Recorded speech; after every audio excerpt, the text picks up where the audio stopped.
Ito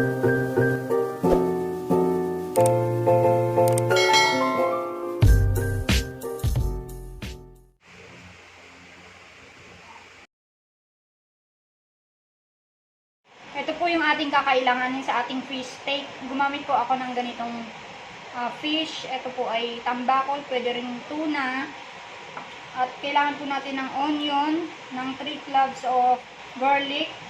Kailangan din po natin ng kalamansi or pwede rin po tayong gumamit ng lemon. At kailangan po natin mga 1 tablespoon of sugar lang, tapos toyo. Basta kailangan din natin ng water at paminta.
Gamit ko po ulit ay ang virgin coconut oil because it's so very healthy.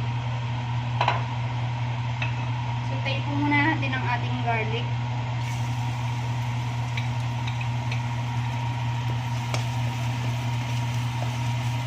Until medium light brown.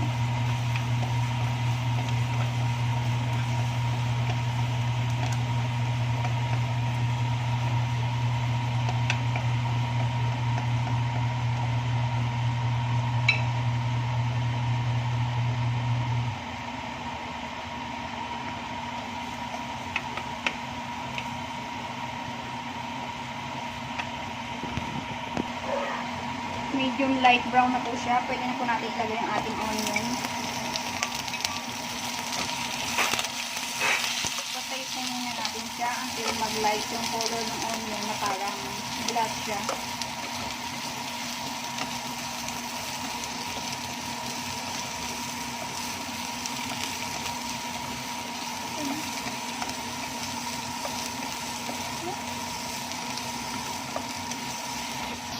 Medyo okay na po yung ating onion. Lagay na po. Ito po yung pinagsama-sama natin kanina na toyo, sugar, and calamansi juice. Simmer lang po natin siya.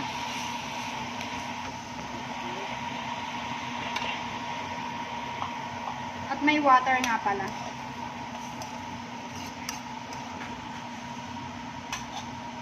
Lagyan po natin ang pepper.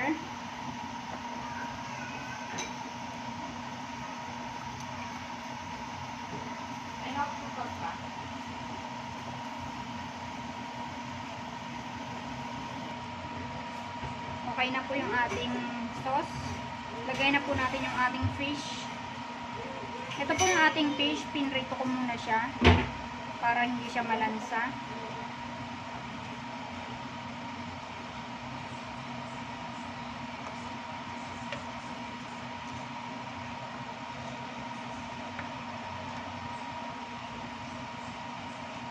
Simmer po natin siya mga about 5 minutes.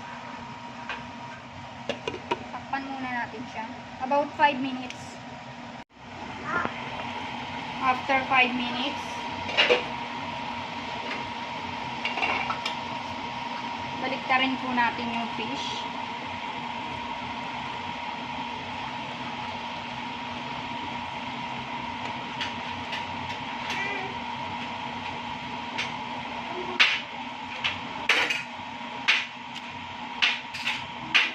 After 5 minutes, ito na po yung ating fish steak.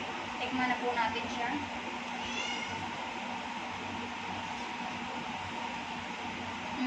Masarap po siya. Sweet and sour po ang lasa niya. Malinamnam.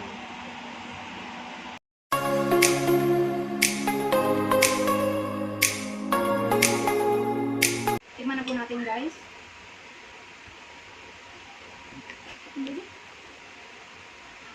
Is it yummy?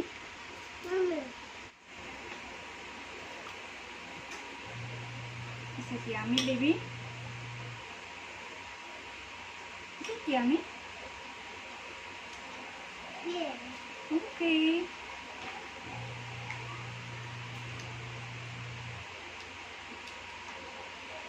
Bye guys. Thank you for watching. See you on my next video. Bye.